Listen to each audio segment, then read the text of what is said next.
What's up, guys? Welcome back to Retro Motorsports USA. My name is Matt, and today with me we have another service car in the shop. This is our good friend Chong's 1991 325 IS.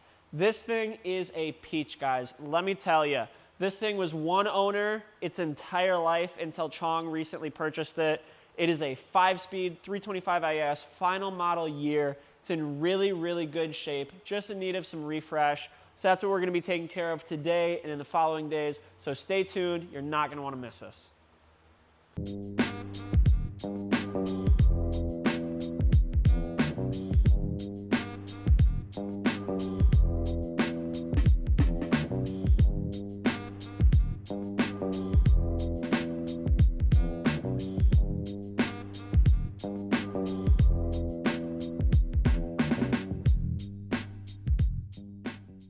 So as you can see, I have a bunch of parts laid out in front of me. Some of the stuff is shifter related, some of it is flex disc related, some of it is lower control arm bushings.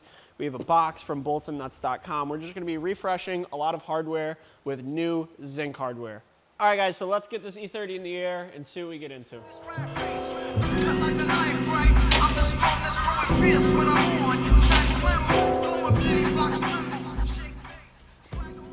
All right, guys, so here under the E30, first impressions, you can see that it's pretty clean. The rockers look good, the floors look good. The elephant in the room is this exhaust that's just full of rust and corrosion and bad joints here and a rotted out hanger back here.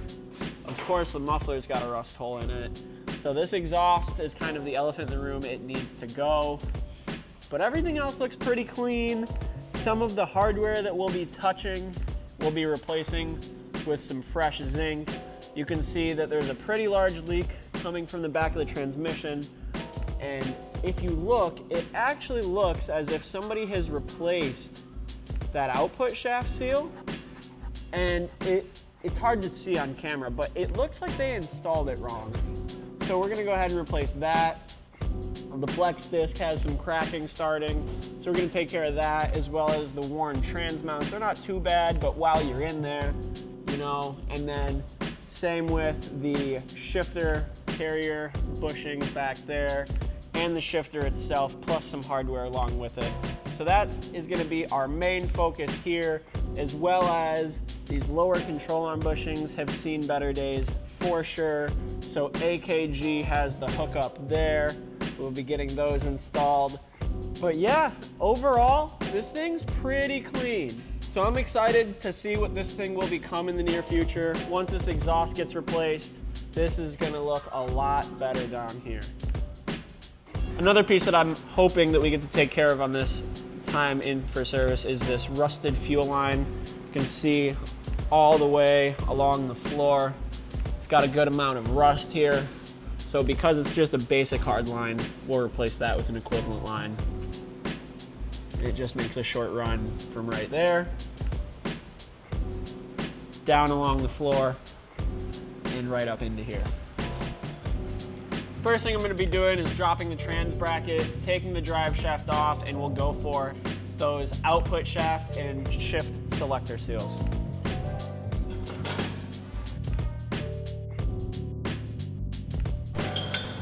All right, so now that I got everything else out of the way, I'm gonna go ahead and see if I can get my shifter carrier out.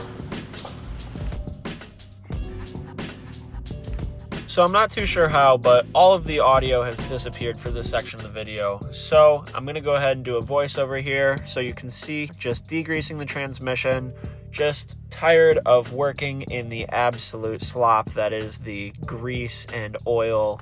Now, I spent about an hour degreasing this transmission and probably could have spent 2 to 3 more. As you can see, there's a lot of small crevices here that I just wasn't able to get in, but it's 90% clean, so let's move on to the output flange seal. I believe it's a big old 36 millimeter nut holding that flange on, so we'll get that off, and then up here you can see the shift shaft seal or the selector rod shaft seal. Those commonly leak on any manual BMW transmission and cause lots of oil leaks. Pretty easy to pop out. Just get a little pick, pop it just like that, and then do not forget about the retaining spring that is usually left behind. Usually the cause of failure is that retaining spring that fails, not the actual rubber. However, it doesn't really matter. Just replace it. They're just a few bucks. The real pain is getting to this point.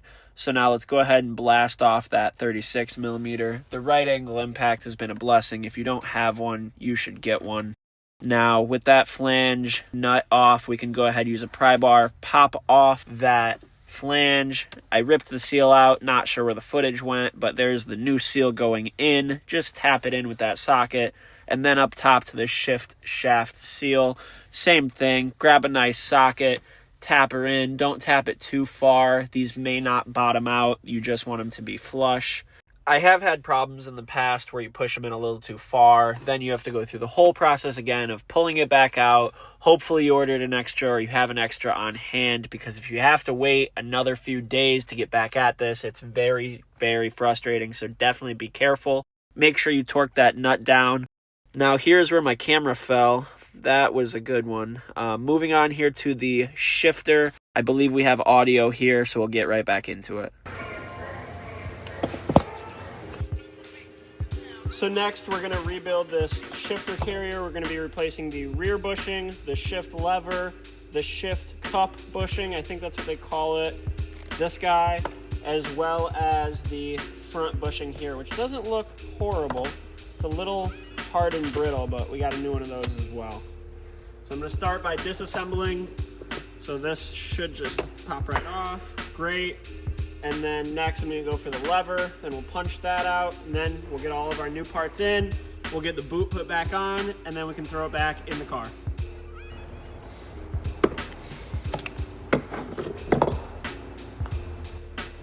So we have some of our just assembly lube here, just some high temp grease. Go ahead and get some of that in here on both the inside and the outside.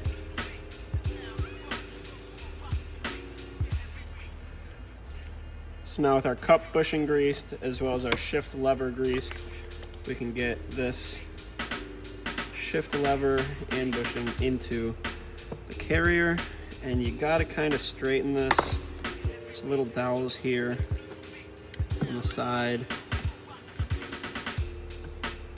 Gotta get it to pop in. I'm gonna be kind of gentle. Snap that side. Snap that side. So now you can see it's very stiff in here. Getting ready to row some gears here. So next, we get this bushing out. It might come out this easy. So now, here's our old bushing. Our old one wasn't too bad. I've seen these in horrible shape. Same thing, just a little bit of grease. Helps it go in, and then a little bit of grease on the ends helps out. Some quick press work here.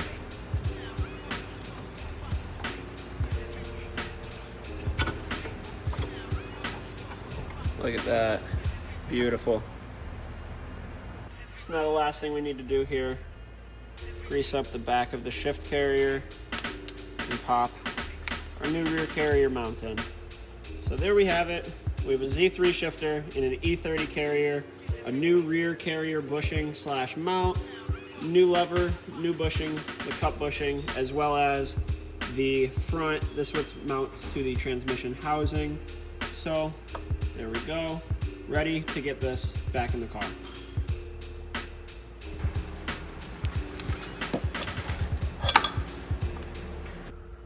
All right, so there it is. There we have a fully, completely rebuilt shifter assembly. Everything's back in with the Z3 lever. I'm very interested to see how this feels. Now we got to finish up our flex disc or our guibo, then our transmission mounts, our transmission bracket, and then just get everything wrapped up. I have down here, you can see the old flex disc was not in good shape. So happy we went and replaced that, as well as all of this random hardware here. Not this stuff, this is the old shifter clip and stuff. But all of this hardware here for the exhaust heat shield and some of the stuff for the trans mounting, we're gonna be replacing with brand new hardware. So definitely stay tuned for that. That's like my favorite part. It's like jewelry. So now after a little bit of arguing, our drive shaft and our new flex disc are in. That wasn't too fun because we had to spread the drive shaft to get it out. And that means, well, we had to shrink the drive shaft to get it out and spread it back. Wasn't too fun, but we got it done. Had to unlock that nut there. But anyways, it's done, back together. Next thing I'm gonna do is I'm gonna get the exhaust heat shield back up over here. Another not too fun part. And then we can go ahead and we can get all of our bracketry holding the transmission on. Then we'll do a transmission drain and fill. So that is a wrap on the transmission service. We have the new transmission mounts. We have all new hardware spread out everywhere that's applicable, like stuff like the drive shaft nut and bolts. I'm not changing those out, those are fine.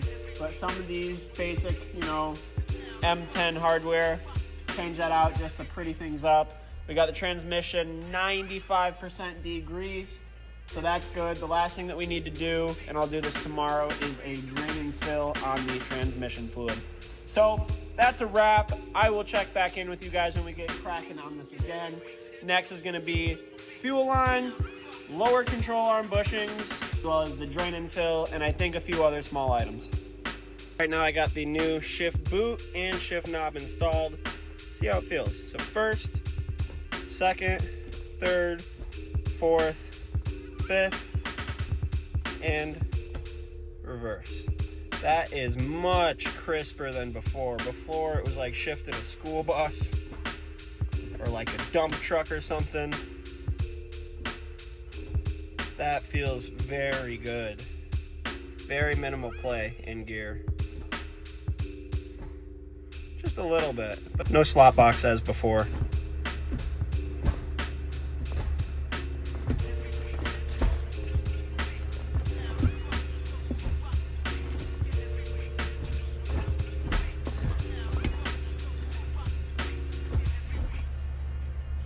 What's up, guys? I am back for another day here working on Chong's beautiful 325 IS. Yesterday we got the shifter and the transmission service taken care of. That Z3 shift lever is feeling great. Next thing that we're gonna do before going to the lower control arm bushings and the fuel line, Chong asked me if we could take a peek at the timing belt just to see its condition. There's a sticker here showing that it was done, but the mileage and the date wore off, which is kind of comical. So just so that we know this engine is not a ticking time bomb, we want to check the condition of that timing belt. To do that, I'll just be removing this upper cover. It's not too hard, just a few bolts here. Might have to move a few things and then we'll just peek in there. I don't need to see the entire belt. I just need to see a small portion of it so that we can get an idea of, you know, does it have cracking? Is it worn? Is it faded? That type of stuff, just to give us an idea of condition.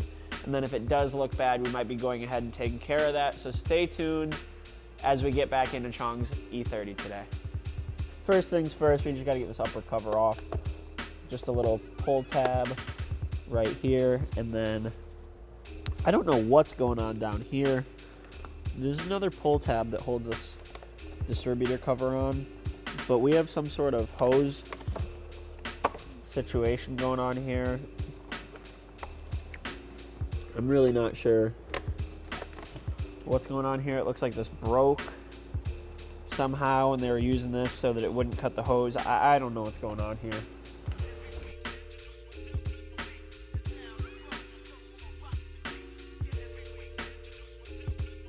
I have these pieces in my hand. I got started without you guys. What I just did is I just inspected the timing belt. I removed the distributor cap.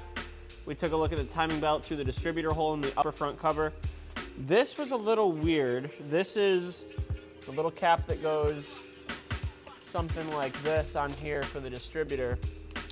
And I'm not sure how, but it was broken and they had this hose wedged in there somehow. I'm not sure, but I'm not putting that back on because you are just asking for this and the fan to get in a fight.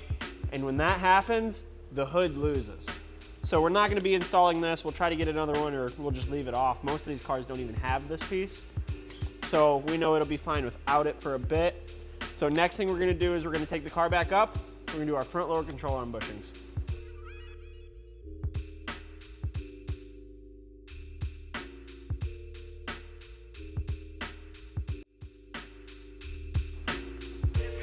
I'd like to make note here that you can see there's only one bolt here holding this lower control arm bushing on.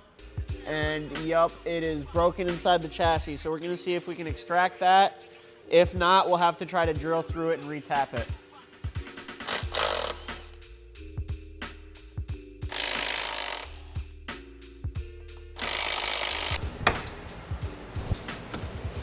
We'll still have to cut these out, but they're pretty close to just breaking themselves.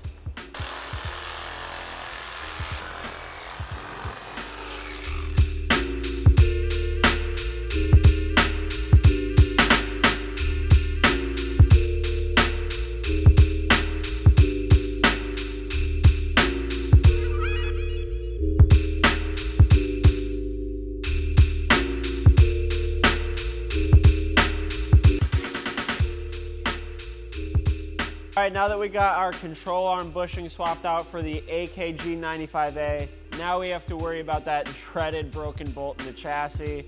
I'm gonna start by using some extracting bits and try to see if there's any way I can heat it up, spin it out. That would be fantastic. Fingers crossed.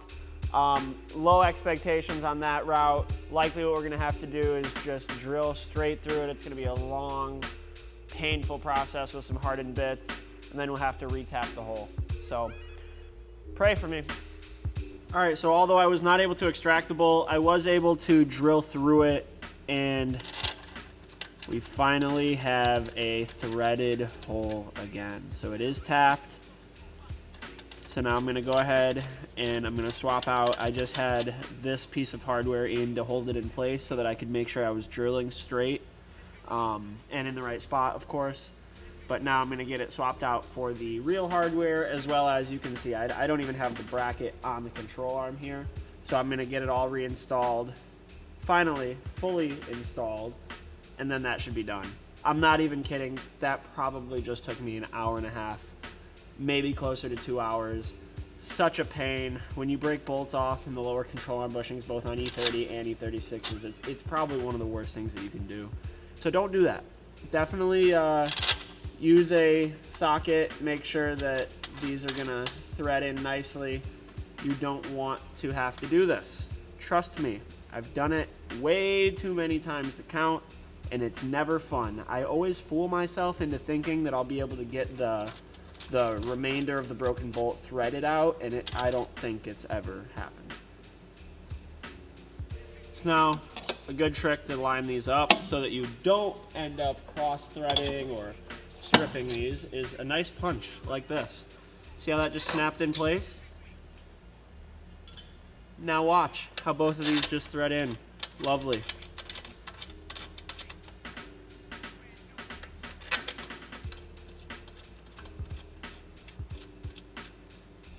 Look at that. Beautiful.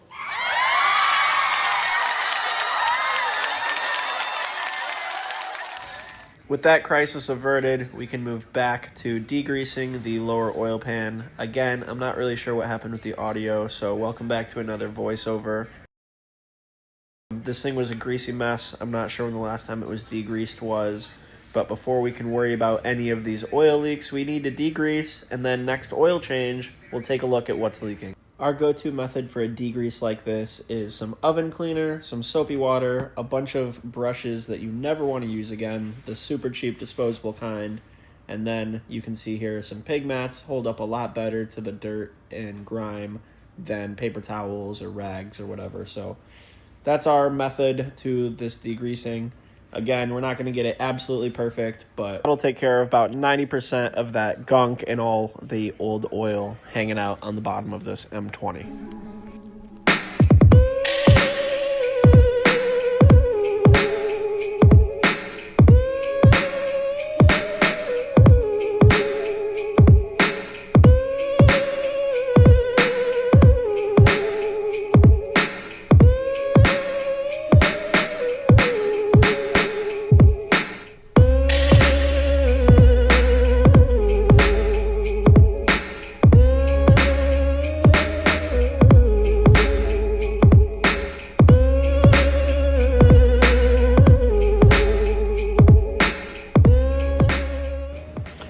We just got the front end degreased. We did the transmission yesterday. We did the trans service and stuff.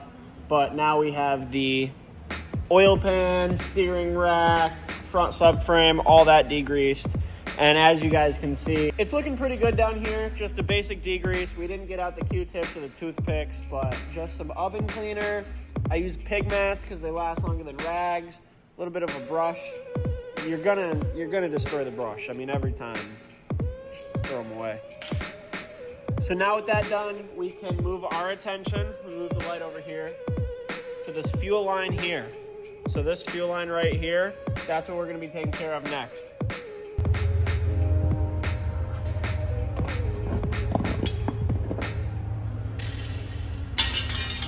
The old fuel line, here's some of the new fuel line, and I'm pretty happy with this. So it comes into right here.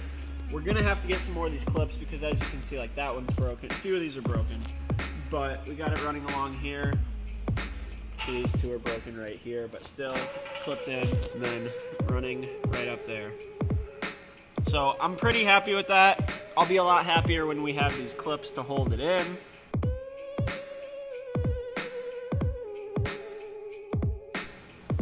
All right, now that we got everything else taken care of, last thing that we're gonna do is gonna be a transmission drain and fill.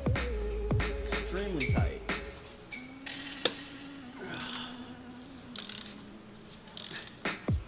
Makes you wonder when the last time this fluid was changed.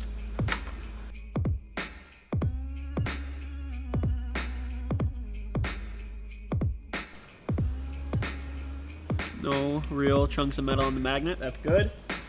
Can't say the same for the transmission I drained the other day, had metal all over it.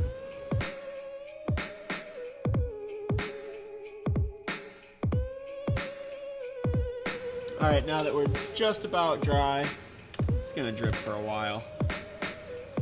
But that is 95+% of the fluid out.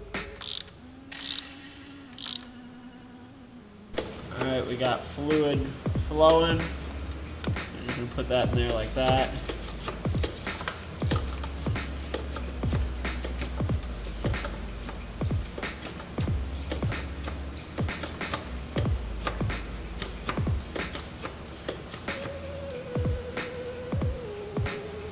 Now we should be good to walk away.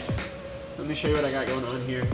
So on my table full of just random tools, I have my pressurized fluid filler here, so it might lose pressure, but if we keep this pressurized, it should just continuously fill. Until we see it run out the fill plug, then we know the transmission is full. Pretty cool little tool here. Got fluid coming out of the fill, so once that stops, we'll put our plug back in, and then we will be good. Got this cover to put back on, and then she is just about wrapped up. All right, guys, well, I believe that's gonna finish this service off. Let's get it down, let's fire it up, let's take it for a test drive, see how that Z3 shift lever feels. I'll probably run it and put it back up in the air to confirm that there's no fuel leaks from that fuel line, but I'm pretty confident in my connections. However, always gotta check. So let's get this thing down.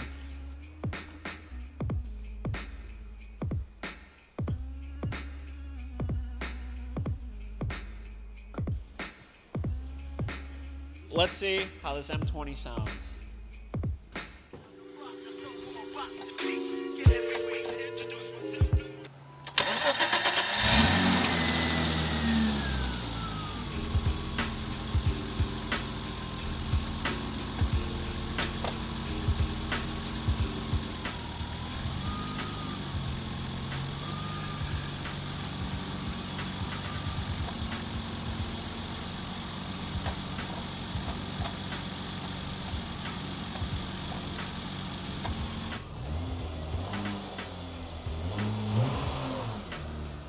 Sounds very M20-like.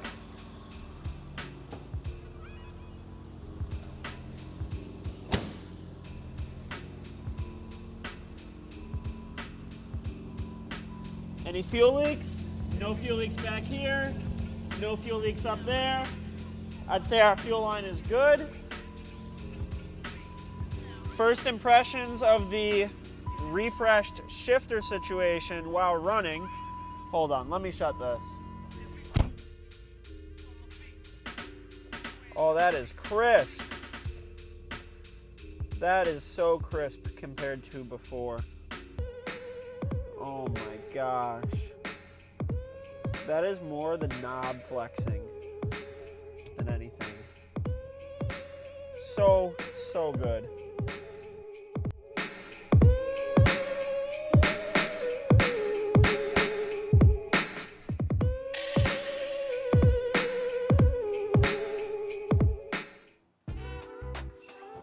What's up, guys? I am back. It is a new day. We have our fuel line clips from Laurel BMW of Westmont. Shout out to some of the people there, Jason, Joe for sure. I talked to Chong yesterday after test driving the car, and that shifter, that Z3 shifter, feels fantastic. It's awesome. So he did ask me to just knock out a quick oil change. So today, all we have to do to finish this thing up is these fuel line clips. I think we need 7. I ordered 10. So that and an oil change, and then we'll get back out and we'll do another test drive, and we'll do some walk-arounds, some nice cinematic shots, and I'll show you guys what it's like to have a 1991 325 IS time capsule. So, see you soon.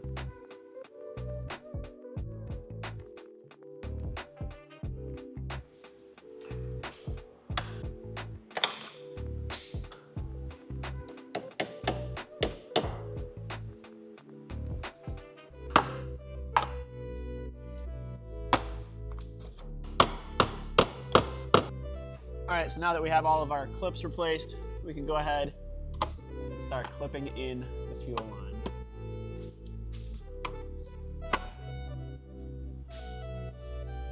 Snaps right into place, beautiful. Nice. Now that we have these clips replaced here, we're gonna move on to the oil change. So now a trick that I'll share with you guys that I have always adopted is when you take a drain plug out, not only are you feeling it the whole way out, make sure that the threads of the oil pan aren't damaged in some way. Whatever you used to take the drain plug out, you set right there on the ground. You don't put it over there on the bench. And then you hold pressure here, just like that, and get oil all over your hand. But you take the drain plug and you also put it right down here on the ground, so there's no confusion about if the drain plug went back in or not. And then when you put that drain plug back in, you take the tool that you used to take it out and you make it disappear. You don't then leave the tool on the ground. Just a small tip that I've always followed. My original automotive mentor taught me that. That trick has led me to never, ever, ever have a drain plug issue.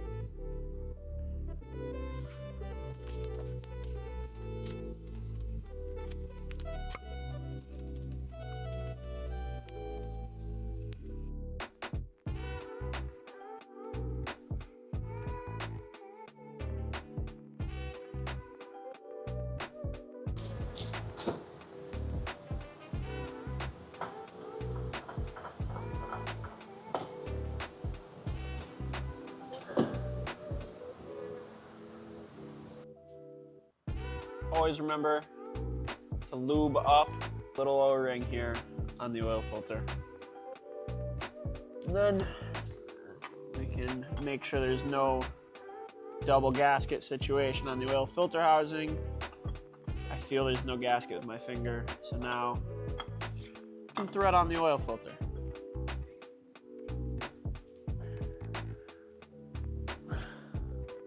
So now here we have our new crush washer on our drain plug. The old one was impressively worn, actually. So again, want to make sure we thread this in by hand. Don't want any issues with the oil pan. We can kick our bucket. Just a little tight, not crazy. That's it. Done. No more. Little splash of some Brake clean. Quick wipe. And we're good to go. Can't forget to clean up our mess over here on the steering rack.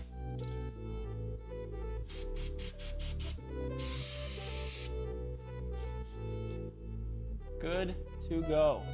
So now we'll drop it down, we'll get some oil in it, and then we'll work on resetting that light.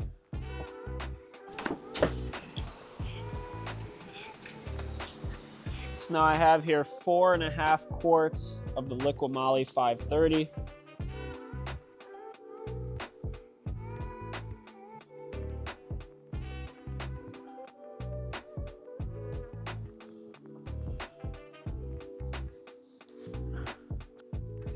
Can't forget to put the cap back on.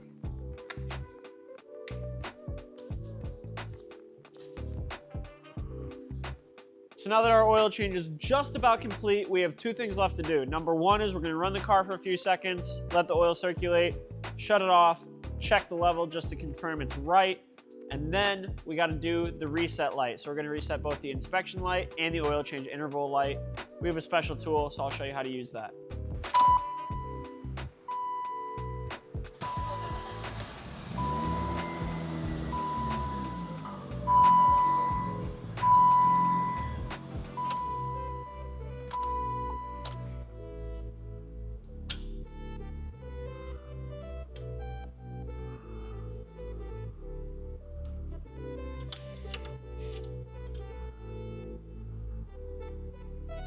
I think it's going to need another 1/2 quart.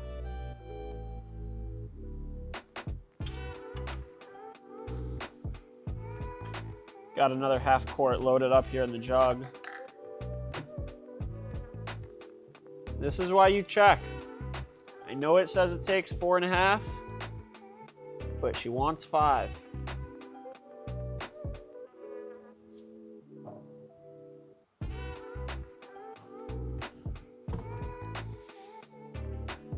Let's do the same thing again. Let's go fire it up.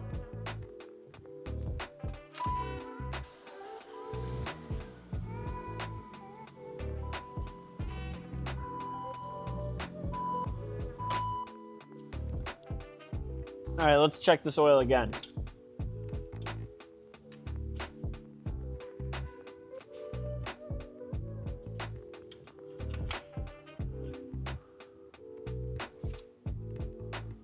Check just one more time for good measure. Here, I'll see if I can show you guys. But that is full. Perfect.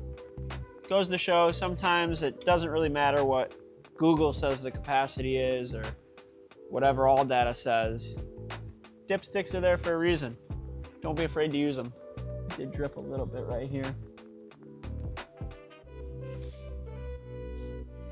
All right, so now with the oil change done, we can begin resetting the inspection and the oil change interval light. Now, I've always just used a little piece of wire to jump the pins, but Chong actually provided this special tool, which is pretty neat. It goes into the 20 pin here next to the intake manifold, and I've never actually used one of these, but I know that the way that you do this is you go key on and then you jump the pins. I think it's 7 and 19 or something, but with the fancy tool, I think all we have to do is go key on, and then with the key on, just hold the oil light for about 5 seconds, and then hold the inspection light for about 5 seconds. Like I said, I've never used a special tool, but the light was on and then went off. So let's take a look inside the car and see what we have. Hey, we have full bars on the inspection light, and I can't really check the oil service light. So what I'll do is I'll go ahead and I'll hold it again for about 5 seconds. And what that's doing, I believe it's pin 7 and 18, 7 or 19, I'm not too sure off the top of my head. All right, so nothing happened here with the oil light, but let's assume it worked. And then when we fire this thing up, we'll see if it still gives us that oil light as it did before. All right, let's fire this thing up and see how it sounds with fresh oil.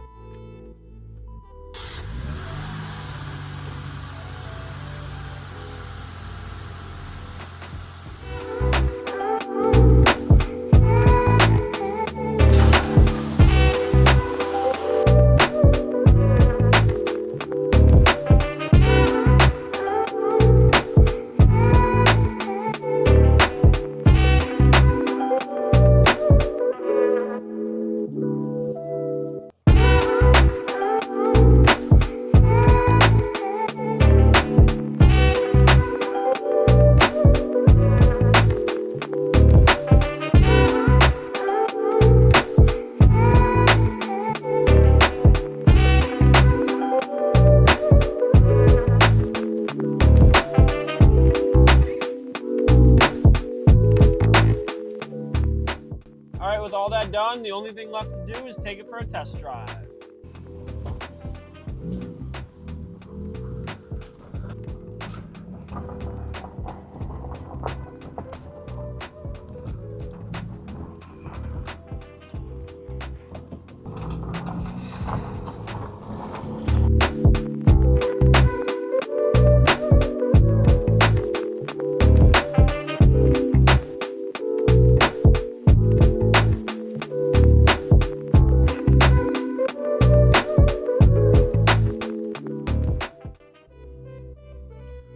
All right, guys, so that is gonna finish off our service here with Chong's beautiful 1991 325 IS. I wish I could get my hands on a car this clean. I mean, I have an E36 that's this clean, but to find an E30, let alone a late model IS, factory manual, good spec, silver over gray. Somebody correct me with what this color and this interior is actually called, but wow. I mean, Chong really outdid himself with this one. He's got another E30, which you can check out on our channel. It's a black sedan. That's more of a track car. This is more of his weekend OEM plus, just keep it bone stock machine. Thanks again to Chong for entrusting us with another one of his E30s. We really appreciate you. Shout out to Chong. I'm really excited for what we're able to do in the future. I know we have an engine swap planned on the other E30. This one, however, is gonna stay in its mostly stock form. As you guys just saw here, we did do the AKG front lower control arm bushings, which is just a great upgrade, feels fantastic. Beyond that, this car is gonna stay OEM plus, so no ruining this chassis for Chong, we won't let him. If you guys enjoyed this video, we have lots more on our channel, so make sure to check them out. Make sure to follow us on Instagram, Facebook, TikTok, even eBay. We have a lot of items listed there, both under Retro Motorsports USA and Retro Motorsports FL. Make sure to tap in with us for any E30 through E46 parts that you may need for your vintage BMW.